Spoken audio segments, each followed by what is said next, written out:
Hello, this is Skylit Lake reading The Brightest Minds Will Shine, but Not as Bright as Mine by LordOfTheWeebs. One shot. Word count 6,000. So, the quirkless wonder thinks he can save people like a hero, huh? A brash blonde child rhetorically questioned his opposite. I won't let you hurt him, Kachan, said the opposite green-haired kid with shaky confidence. A few minutes later, the 4-year-old with green hair was left lying alone, bruised and bloodied. What would a child do to deserve such brutal punishment? Daring to help someone in need without having a superpower? Do you think I could be a hero like All Might, Mum? The crying child asked his distraught mother. Unfortunately, his mother didn't have the words he wanted to hear. Instead, with tears in her own eyes, she held her son close. I'm sorry, Izuku. By the time Izuku had broken out of his grief-induced trance, his mother had left to give some space. As he stared at the computer screen, emotions swirled with him. The All Might debut video, once a source of inspiration, now filled him with a sense of disgust. He closed the page, his resolve to become a hero unshaken despite his new feelings. He was determined to find out if there ever had been a quirkless hero before, to see if it was truly possible for him to be a hero without a quirk. After 3 hours of rabbit holes, articles, interviews and statistics, Izuku realized the terrifying truth. Not only has there never been a quirkless hero, but there are dozens of anti-quirkless heroes, including the second-ranked hero in Japan, Endeavor. Adding to his despair, the statistics for Japan's quirkless population suggested that Izuku wouldn't even survive through high school, let alone in a hero world. He found multiple forums dedicated to discussing quirks. Some were kind to the quirkless, and those with conventionally unattractive and useless quirks, but a vast majority shunned them, if not outright called for their extermination. Kachan, no. Bakugo, no reasonable, good person would ever beat up their friend. Bakugo's mentality was not uncommon, and his actions weren't even as rare as he hoped they would be. The sad reality of this world is that not everyone is born equal in society's eyes. People like him, those with useless quirks, or villainous and no quirks at all, had no place of their own in hero society, except as villains to be jailed and civilians to be saved or killed. However, despite all the frightening information Izuku found, he also found some that made him more hopeful. One of the older forums, established by quirkless people shortly after they became the national and global minority, had a link to an archive that kept media and history from before the dawn of quirks. During the Quirk Wars, which lasted most of the 21st and 22nd century, lots of physical and digital media and digital data was destroyed. Thankfully, because nerds and data hoarders existed, a decent chunk of the destroyed media was restored to hundreds of archives and servers to prevent it from being destroyed again. One of these surviving archives is where Izuku found information on the revolutions of the past. The American and French revolutions, the Haitian slave revolt, and the Russian Revolution that led to the creation and dissolution of the USSR, among other successes and failures across time. Throughout history, minorities and the oppressed have led change by force when they were continually pushed down and ignored. Maybe it's time for a new revolution. A revolution that could bring about a brighter future filled with hope and endless possibilities for his kind. Of course, he was only 4 and doesn't understand a lot, but he has plenty of time between now and high school, and the sooner he starts, the sooner he can help turn the nobodies of this world into stars. Maybe he can see if his mum will enroll him in online school so he can avoid Bakugo and learn faster. Katsuki Bakugo felt on top of the world as he stood on the makeshift podium to give the student pledge. As expected, he scored first in the entrance exam for both the written and practical portion. He would have preferred more spaces between him and second place, but he wiped the floor with all the extras in sheer villain points, so it evens out. Those losers going for rescue points would never reach the top like he would, as evidenced by his placement.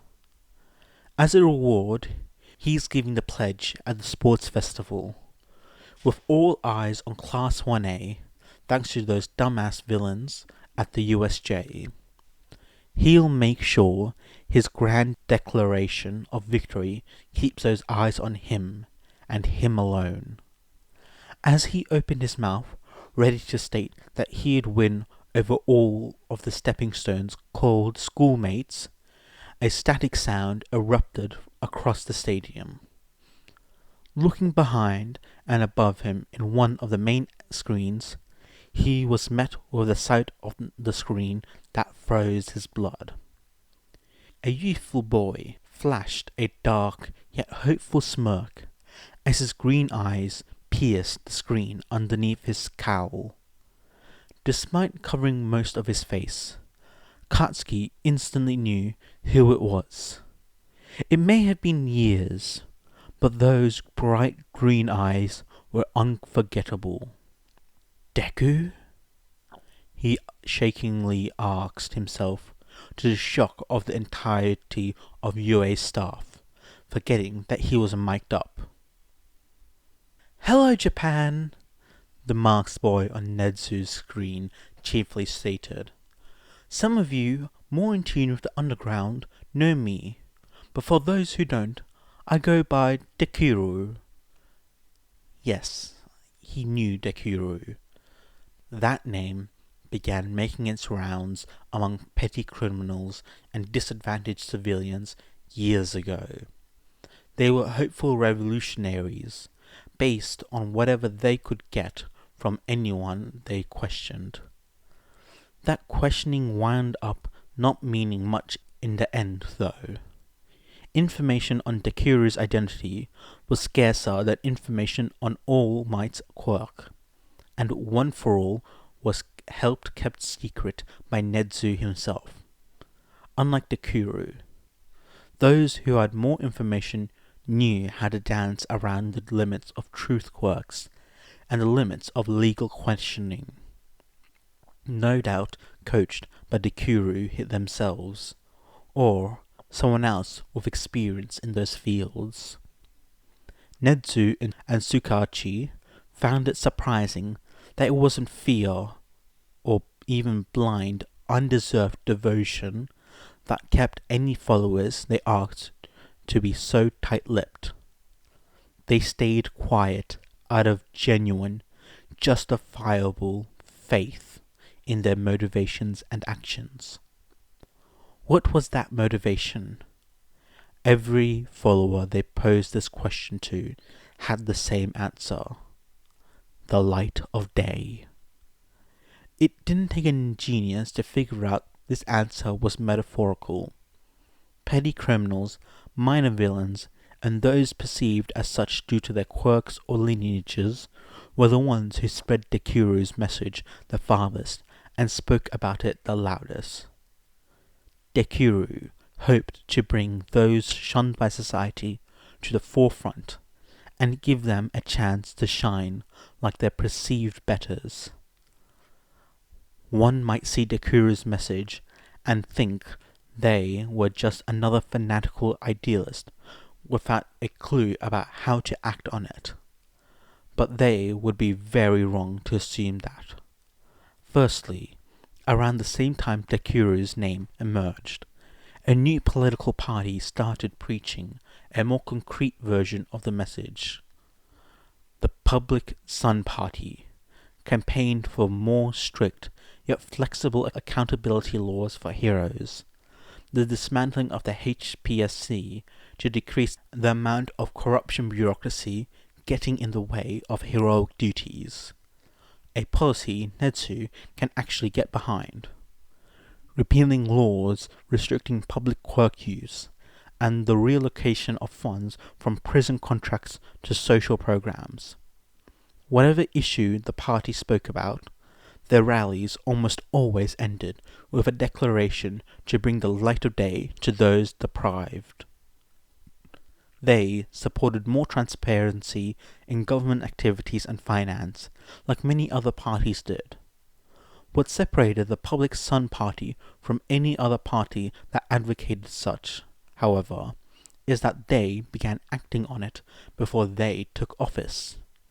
Almost everything not tied down by non-disclosure agreements or other legally binding measures was available on the open web, where for anyone to easily access. They actively avoided making deals with, and even publicly denounced, corrupt businesses and individuals who tried to bribe, extort, or threaten them. A few party members expectedly went missing, but the surprising level of backlash from the public kept those seedier factions from trying again. The party was staffed and controlled by a wide variety of people, as expected of one that preached such a welcoming and all-encompassing message. Despite this expectation, it was still a surprise to see all classes welcomed into the party, since most other parties consisted almost entirely of people who benefited the most from their messages and their actions. Heroes like Ingenium, Mistchoke, and Snatch officially joined the party, while others like Shishido, Gang Orca, and even Crust voiced their support. The former public vigilante turned American hero Skycrawler also supported the Public Sun Party. Former villains like Gentle Criminal and La Brava joined their ranks too. Those with mutant quirks, transformation quirks, villainous emitters, and quirkless have all been accepted into their party, and none have been barred from advancing to higher positions. Since their formation, more party members have been elected in the National Diet every year. While none have been elected Prime Minister, some have served in the Prime Minister's cabinet. With such power, they made some of their policies law. Those laws turned out to be undeniable improvements to the lives of everyone, albeit only a little at the moment, since they had a compromise with other parties. Netsu knew there was more going on, though.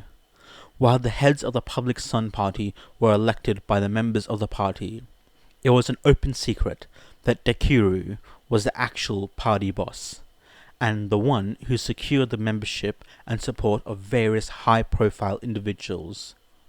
It's not uncommon for all the off-book bosses to be in control. Empires, democracies, and even local groups across history often have their true power behind the throne. What had Nezu genuinely scared, though, is what has happened in the past year. Rumors began spreading that Dekuru wanted to stage a full-on revolution and take power for himself. Nedzu spent countless hours using all his connections and resources to find any hint of the truth, and he found nothing. There were only 2 breakthroughs in Dekiru's case, one a month before the beginning of the school year, and one last week, and that breakthrough sent chills down his spine. Late February. I've already told you everything I know. Besides, I wouldn't betray my friends and give away any secrets I don't have. The vigilante Green Knight spat. Detective Tsukachi sighed. Look, Iguchi, we both know you're lying. You do know something you're not telling us. All we want is a bit of information on who Deuru is or what he wants. We're not asking you to tell us everything. Though, that would be nice and would help your situation, Eraserhead snarked. Bite me, asshole, Greenlight growled back. I don't care if I go to Tartarus for the rest of my life. Deuru gave me a new lease on life, and I'll stand by the movement until I die. Tsukuchi raised an eyebrow in confusion, and took a gamble. Movement? Like a revolution? Of course not, we're not that— Wait, no! Greenlight shrieked. The detective's face lost all its colour. That was the confirmation the other 2 in the room needed to know that Greenlight lied. Deuru was planning a revolution. Last week, Nedzu stared at the massive trio of packages sitting on his desk with concern. He had called All Might, Gran Torino, Sir Nightai, Recovery Girl, Tsukachi, and Melissa, as requested in the note attached. It wasn't lost on any of them that only those who knew One for All were named. Yukimuro Mera, the former vice president of the HSP and the current Public Sun Party leader, delivered the packages to Nedzu at Dekiru's request. The note was interesting, to say the least. Greetings to those in attendance reading my letter. I hope you have a good day. If you haven't already guessed, this is Deuru. I'm sorry that Greenlight gave you such trouble so close to the school year. But Helmuth von Moltke the Elder said no plan ever survives contact with the enemy. It seems he continues to be proved right. I'm surprised Greenlight let the revolution leak. Though, usually he's more calculating. Perhaps being around his favourite hero, Eraserhead, must have brought his guard down. Anyway, if you're reading this, Mera delivered my gifts without issue. If you have not rearranged the packages, you should have opened the top one first.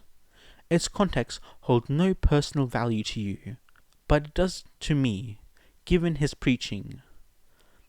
Meta-human liberation is a righteous idea, but might does not make right.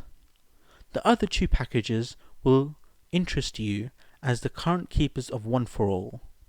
All Might should especially enjoy the contents of the package number 2, and Nedzu package number 3.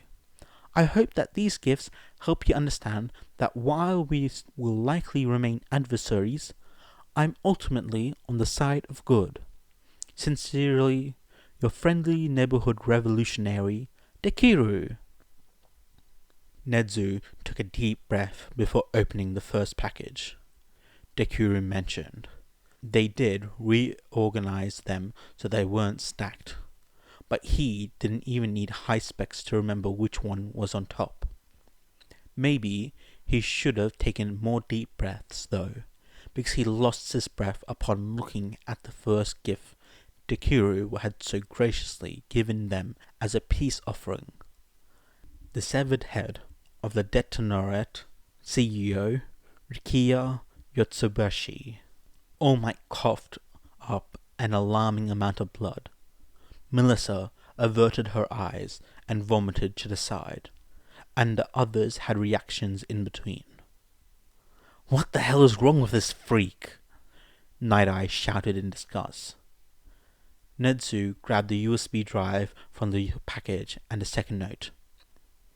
Deuru gave us a hint in the introduction letter. This second note claims that Yotsubushi was also known as Redistro, and was the leader of the new generation of the Metahuman Liberation Army. This USB should have all the evidence. He says he would have Yotsubushi arrested, but his stress quirk and the number of civilian soldiers in Deka City would have been too much of a risk. Hasn't Deka been a point of interest among Dekuru's aligned vigilantes and civilians? All Might asked. Netsu nodded. It seems if what Deuru claims is true, then we can assume that raids will be conducted in and around Deka City to arrest MLA members during or after their revolution. Why is Deuru making these moves now? Did Greenlight accidentally trigger the revolution early? Melissa added. I don't think so, Netsu responded. Given Dekuru's knowledge of history, they would know that revolutions of such plots require immediate action. It's been too long for the revolution to be viable if triggered early. Melissa considered Netsu's words, recalled looking up history topics when she was younger using quirkless forums she had access to. Was Deuru quirkless too? Before she could voice her thoughts, though, Netsu continued. Given the current events, with the Public Sun Party finally gaining a majority in the Diet alongside the waning support and some arrests of their polar opposites, the Hearts and Mind Party, and the USA attack sowing concern in the public, Deuru is in a comfortable position to start the revolution whenever he wants. Moreover, I believe these packages are Dekuru's way of signaling the start of the revolution. While everyone absorbed the weight of the speculation, All Might took the initiative and opened the second package after stealing himself. He's glad he took more time than Netsu did. Like the first package, inside was a severed head.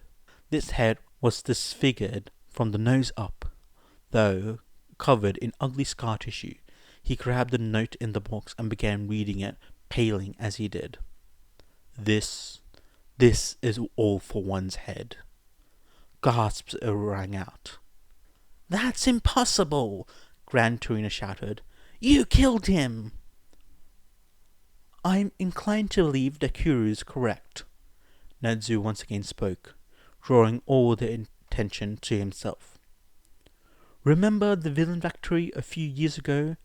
And before that, we never confirmed the body was secured. Tsukachi cleared his throat, trying and failing to steady his voice.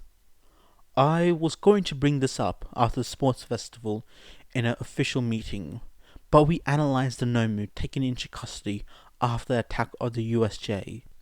It had multiple quirk factors, and the DNA of multiple people. Nobody was able to respond to that, unless someone else developed an all-for-one type quirk and created a massive criminal empire in the past 5 years. This was definitely the work of One for All's eternal nemesis. At the same time, his head proves that All for One is definitely dead, meaning Melissa is no longer in danger of being chased down. Netsu grabbed the third and final package and opened it, not bothering to take the time to steady himself, since he felt he knew what to expect. His instincts were correct, as he held up another severed head. This time, only Netsu and Tsukachi recognized it. Tsukachi's face turned ghostly white, while Netsu's fur stood on end with a snarl. Isn't that the quirkless Dr. Kiadai Giraki? He's responsible for tons of orphanages and quirk-related science. Why did Deuru murder him? Netsu's voice cut through the disgust in the atmosphere, freezing everyone's blood with his tone. That's Daruma Ujiko, the scientist who led my experiments. He was testing processes to copy and implant quirks into other beings. I've been hunting him down for decades. A tense silence filled the office as they digested Nedzu's bombshell. Sukachi looked in the box and found another note, just like the last two. It says here that the doctor was also the pediatrician, also known as Dr. Tsubasa. Sukachi stopped reading the note aloud, his eyes traveling down the page in a mix of horror and glee. What does it say, Sukachi? Recovery Girl pressed. Sukachi gulped before continuing. It says here that Tsubasa was a doctor that diagnosed. Sukachi mimed quotes in the air with one hand to replicate how it was written on the paper. Deuru is quirkless about a decade ago. The doctor had a telomere quirk that exponentially slowed the aging process and gave an enhanced copy to Orphan One to show his loyalty and usefulness. The doctor is responsible for the actual work on the villain factories and the resulting Nomu. The revelation that Deuru was a quirkless teenager somehow floored the group more than anything else. This literal child was able to found a movement with significant political backing and was able to not only find but assassinate 3 of the world's biggest threats.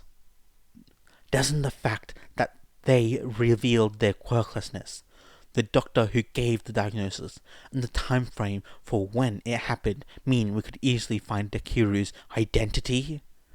Gran Torino brought up, to which everyone nodded along. Yes, it does, Nedzu said. However, I believe Deuru did this on purpose. What do you mean, sir? All Might asked.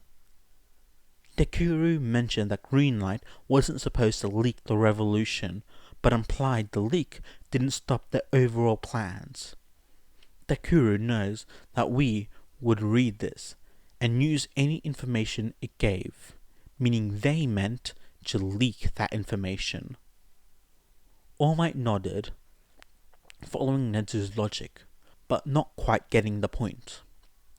If my suspicions that these gifts signal the beginning of Dekuru's revolution, then that means finding their true identity no longer matters. Deuru has likely already reached a safe place and covered their tracks enough that finding them before their plans are carried out will be next to impossible. The tension in the room returned in full force, while everyone looked to the ground, desperately trying to find out a solution to the deep shit they were in. I think the only thing we can do now is try our best to stop Deuru, Melissa declared firmly. We might not be able to stop them, but we can't give up now. Even if the odds are against us, they are not 0, so we still have a chance. All Might smiled with the rest of the office occupants. I knew I had made the right choice in you, Melissa. Then, let's do our best, Nedzu said. The present. So yes, Nedzu knew who Deuru, Izuku Midoriya, was, and he was dreading this day. We failed. It's finally time for me to come out of hiding in the underground and take my rightful place, Deuru announced with confidence and a welcoming smile before removing the cowl and revealing his face to the world. My true name is Izuku Midoriya. I am a quirkless 15-year-old boy, the founder and true boss of the Public Sun Party, the leader of the Starlight Initiative, a secret group of vigilantes, villains, and heroes, and police, helping to establish connections and power across the world. Interesting. Nedzu remembers whispers of the Starlight Initiative during his investigations.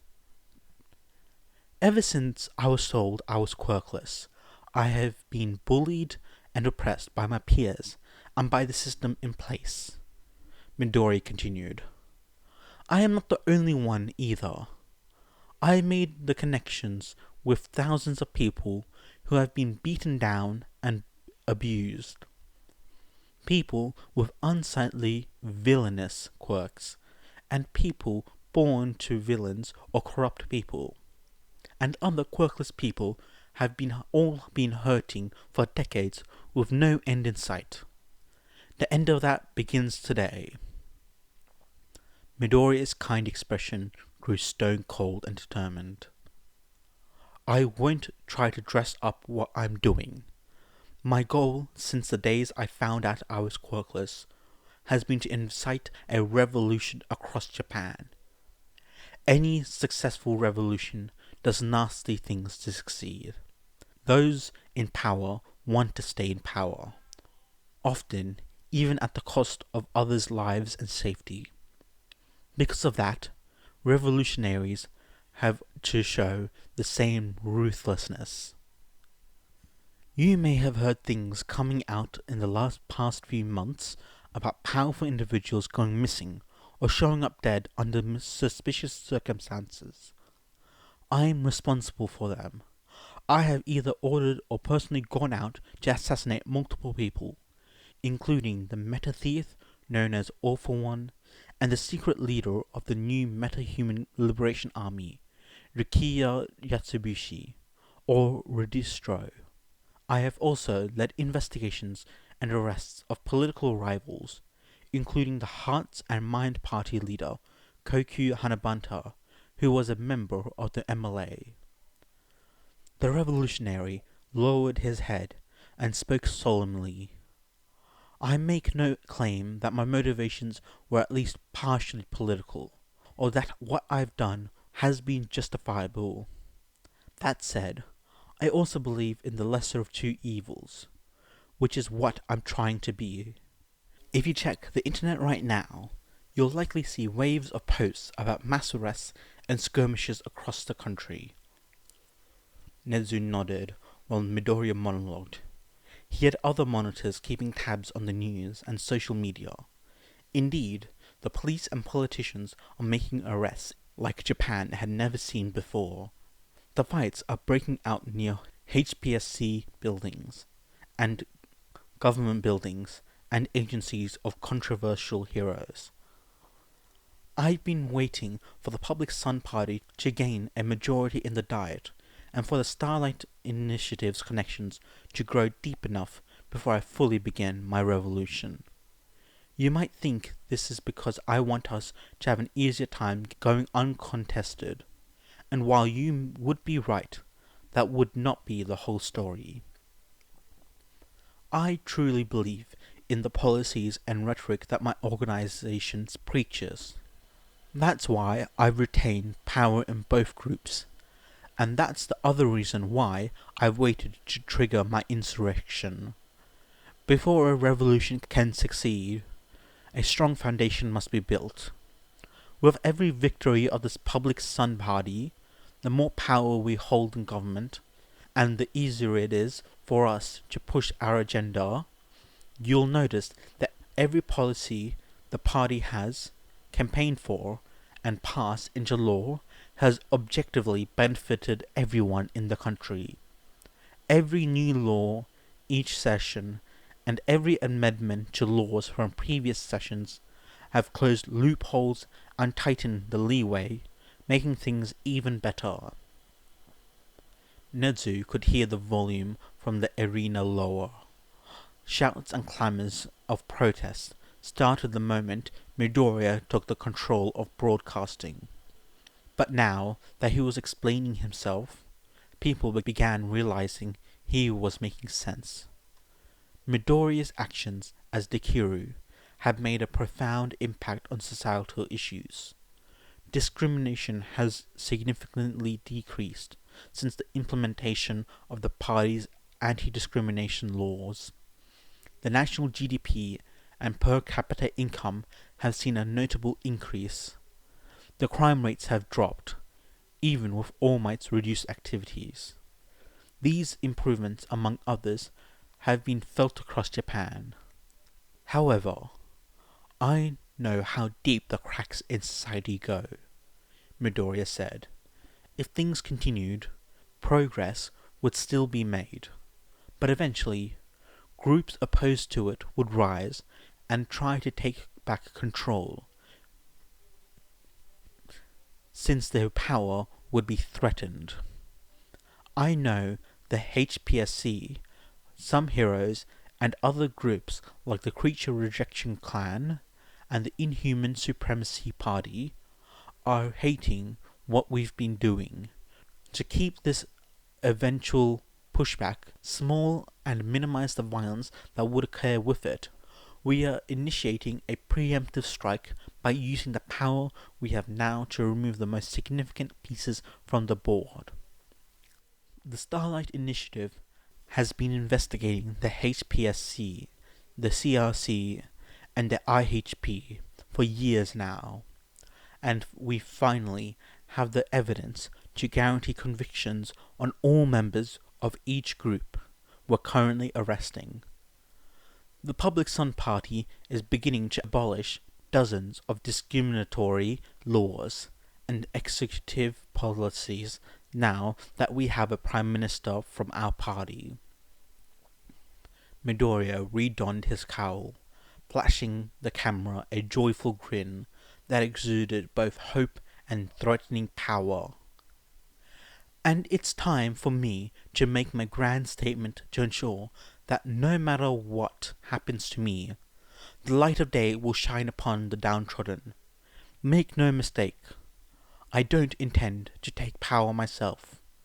I'm still only 15, and while I am subverting the law, I don't intend to dismantle the government and replace it. I know change must be made, but I want to keep as many actions within the system as possible.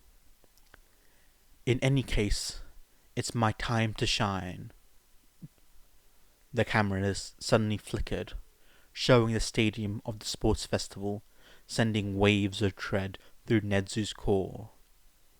Did he infiltrate UA for this? His question was soon answered as the field in front of the podium shook. A circular shape in the center emerged as the field split apart. As it did, multiple students rushed forward.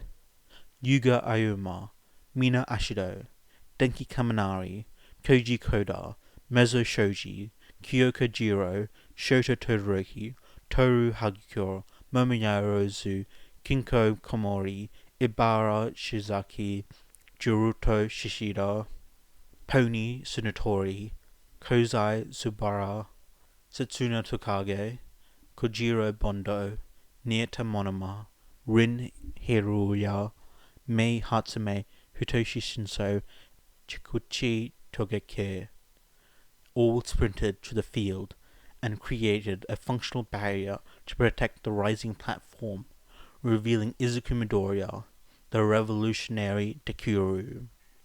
Nedzu immediately recognized Dekuru's outfit as a sleek suit of armor. Green plating was the primary color, with dark golden accents in the shape of the letter P on both sides, starting at his ribcage. His sleeves plated a dark red, ending in white skin-tight gloves. The leg plating was a grassy green on all the way down, just like his chest plates, and he wore a thick black boot with red outer soles. The black and white plates reinforcing his body's weaker and more vulnerable areas.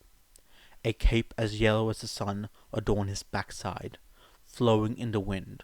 Around his waist, he wore what Nedzu assumed to be a utility belt.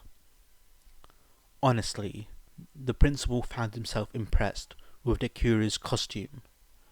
Despite its sleekness, it's clear that underneath the armor were many useful tools to keep himself safe. He cared enough about his image to make himself appealing and approachable to the average citizen, not going over the top like heroes or villains. A balance between flash and function. "Deku, you stupid fucking nerd!" Nezu heard young Bakugo shout, causing Nezu to stiffen in fear. He wasn't afraid for himself, or for Deku. No, but for Bakugo instead. After using what he left in his letters, he discovered who Bakugo was to Deku. "Deku, you stupid fucking nerd!" Izuku heard Bakugo's voice screech from behind him. He turned partway to see his blonde childhood tormentor rocketing towards him, propelled by his explosions, too high and too fast for his stand's protectors to help him. He simply held out a hand and blasted Katsuki with a clear liquid. Said liquid drenched Bakugo, throwing him off enough for him to drop to the ground. To his credit, he regained his composure quickly and tried to take off again, only for nothing to happen. "Surprised, Bakugo?" Izuku said into his mic, making Bakugo freeze at the choice of address. "I doused you in a special mix of triethyl glycol, acetone, and sodium hydroxide, or lye. These three things mixed together are sometimes called an NG killer. I'm sure you can guess why." The colour draining from Bakugo's face gave him all he needed to know. He snapped his fingers, and Momo slapped a pair of quirk-cancelling handcuffs onto the boy's wrists, alongside heavy manacles to his feet. "Thank you, my dear Momo," he thanked his girlfriend before turning his attention to the crowd. I'd like to bring everyone's attention to the original target of my ire from my childhood, the one that eventually sparked, pun intended, my interest in staging a revolution. One Katsuki Bakugo, Yoei's star student." Bakugo whipped his head up to his former best friend with a sheer look of terror and indignation.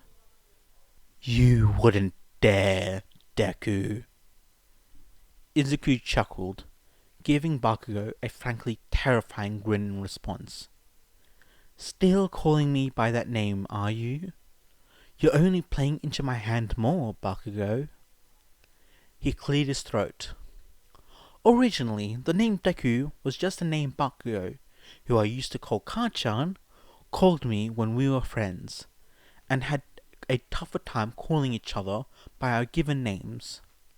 However, he quickly learned that the kanji used in my name was the same as that used in Dekunobo, a useless wooden doll. Again, it was a harmless name at the time, until I was revealed to be quirkless." Izuku's poker face shattered, becoming a harsh scowl. "From then on, Deku was an insult meant to remind me that I am a worthless waste of space. All my classmates called me Deku, and the teachers eventually did too. Bakugo and his friends would beat me up whenever I stepped out of line, as a means to keep me in my place, especially if I was trying to protect another poor kid from being abused by him." Gasps and shouts exploded throughout the crowd. Bakugo didn't bully just me, but anyone he saw as lesser, as an extra.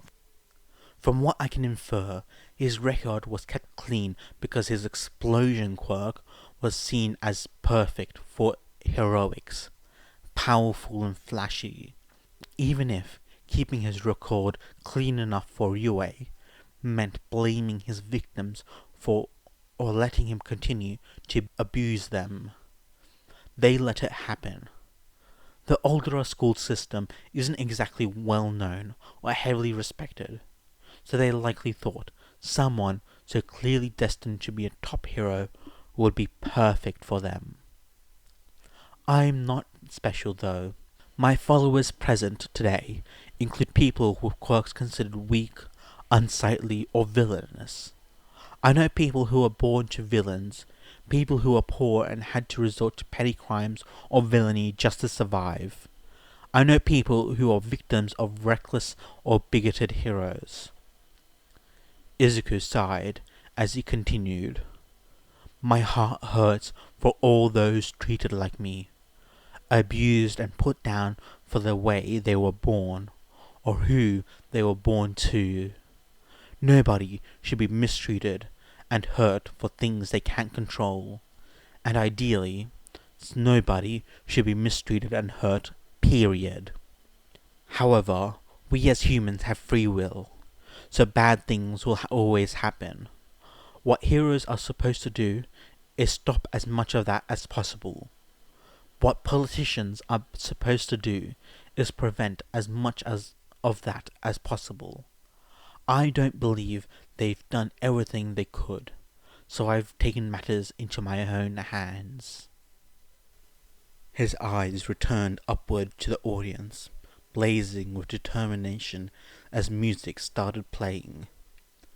Today marks a new beginning, where the downtrodden will see the light of day, for now and forever. Eyes widened, and the voices silenced across Japan as they watched the platform Izuku stood on rise into the sky, bringing his followers into the stadium with him while the music swelled. My name is Deuru, the big boss of the Public Sun Party and Starlight Initiative. Now we've made the journey now. Here we are. The audience watched as Izuku Midoriya began to sing. He has a quite beautiful voice, Nedzu thought to himself as he commanded UA's staff to stop him. I wasn't expecting this. Where the mighty crumble before the stars. Midnight and Cementos charged forward, the only two heroes on the field. Cementos used his quirk to chase after the rising platform, only for his cement to be compromised and stopped by Komoru's mushrooms and Shizaki's vines. They make pariahs from delinquency. The persecutors should not go free. Midnight used her athleticism to jump in between the uneven platforms. Subaru stopped that with platforms of solid air, preventing her ascent. Our revolution was incomplete. The stars shall fall on society. Nedzu chuckled, drinking his tea, while the chorus arrived. As much as I hate to admit it, he might succeed. Here the brightest minds will shine, but not as bright as mine, with better designs. President Mike and the other heroes arrived on the scene. Mike sent a wave of sound up the platform, attempting to at least stop Dekuru's singing. His sound wave was stopped by Jiro's own, amplified by Momo's created gear, cancelling each other out. Now that we are flying high, I'll find a world where we don't have to hide. Ectoplasm sent his clones to make a second attempt to scale the towers. Hiryu's scales and Tokage's split body parts powered through each clone, keeping them at a stalemate. They leave behind all the flowers on the wall, trapped in the shade while the poppies grow so tall. Snipe fired rounds of tranquilizers and non-lethal pellets, only to be stopped by Bondo's glue. And if the rewarded are cruel, Then the educators are the fools who try to steal the glory that belongs to all. Lad King tries to send his blood upward to block the students' projectiles, but he doesn't have enough without running dangerously low. Here, the brightest minds will shine, but not as bright as mine, with better designs. Power Loader and Hound Dog use their enhanced strength to break through the solid air blocks and shrug off the projectiles. Coda sends flocks of birds to harass them, forcing them to retreat. Now that we are flying high, I'll find a world where we don't have to hide. Nedzu continued reading the news articles and social media posts, finding that Starlight Initiative was pushing back resistances by police and heroes aligned against the plot. Break free of high learning spells, stand up and unleash the rebel yell. I don't fit in, I won't fit into this shell. Eraserhead finally got past Recovery Girl and shed what excessive bandages he had, using Eraser to try and suppress the students. Oyoma and Hagakura's combined quirks to blind their teachers, forcing him away before he permanently lost his quirk. Here's to losers, loners and geeks. Stand up for the quiet, stand up for the meek. All Might cursed himself, holding his wound with a dissatisfied growl. Shit, I can't risk going over my limit right now. I'm powerless again. We're all special, we're all unique. Stand up for the trodden, stand up for the freaks. Endeavour shouted in frustration. Finally having enough, he rocketed up the tower, intent on incinerating this foolish villain for daring to lead a revolt. He's stopped by his creation, using his ice and fire. He's torn between fury that he's standing with these nobodies and excitement that his masterpiece is finally embracing his fire. Here's to the losers, loners and geeks. Stand up for the quiet, stand up for the meek. We're all special, we're all unique. Stand for the trodden, stand for the freaks. 13, Recovery Girl and Lunch Rush grit their teeth in annoyance, aggravated that they can't help stop this. Every star deserves the chance to shine. The ignored should never be malaligned. Death Arms, Camus Woods and Mount Lady enter the stadium from outside. Yoshida immediately engages Death Arms, knowing that the hero's strength could pose a problem if left to get any closer. As Mount Lady expanded, she was shocked unconscious by Kaminari, who kept from short-circuiting thanks to Momo's gear. We've spent too long trapped in this terrible ride.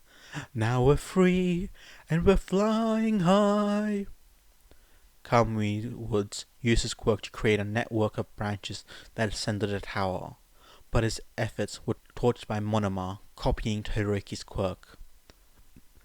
They made pariahs from delinquencies. The persecutors should not go free. Despite being a Public Sun Party member, Miss Joke, not on board with the revolution, rushed into the fray, hoping to distract some students. She was called out to buy one of them. She responded, hoping to ensnare them with her quirk, only for her to be ensnared by Shinso's brainwashing. Our revolution was incomplete. The stars shall fall on society. With all the heroes capable of intervening tied up, and nobody else willing to stop the well-meaning revolution, all Nedzu could do was watch the finale and accept that Japan was undergoing an inevitable power change. Here, the brightest mind will shine, but not as bright as mine, with better designs. And now that we are flying, I will find the world where we don't have to hide.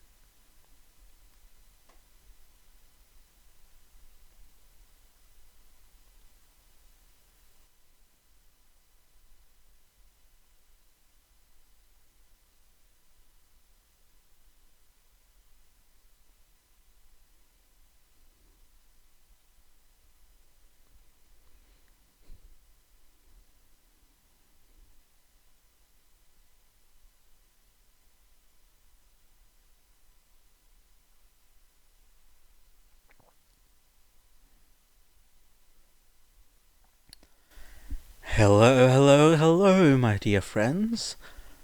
I hope you could stick to my horrible singing for the last few minutes. I think 12 minutes of singing. Yeah, I was singing for like 12 minutes, and I was really bad at it. I know once I coach edit this, I'll be cringing all around because it was really bad. But either way, I quite enjoy this song fic. This is like, it was a long one shot for us, but it's like the build up, their knowledge, the lore. This is what I want Deku to be. Like, eventually I want to make a new story. It's basically, I don't remember anyway, but I think it's called Pinnacle.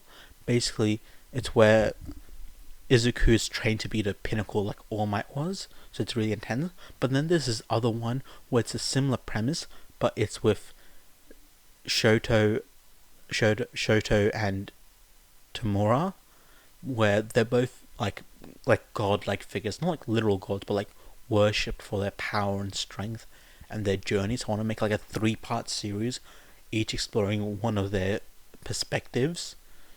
So yeah, hopefully I can do that, but I really just want to finish my current fic that I'm trying to write, which is called Kukai, which is hopefully I can do. I finished like 3 chapters and I'm reviewing them all.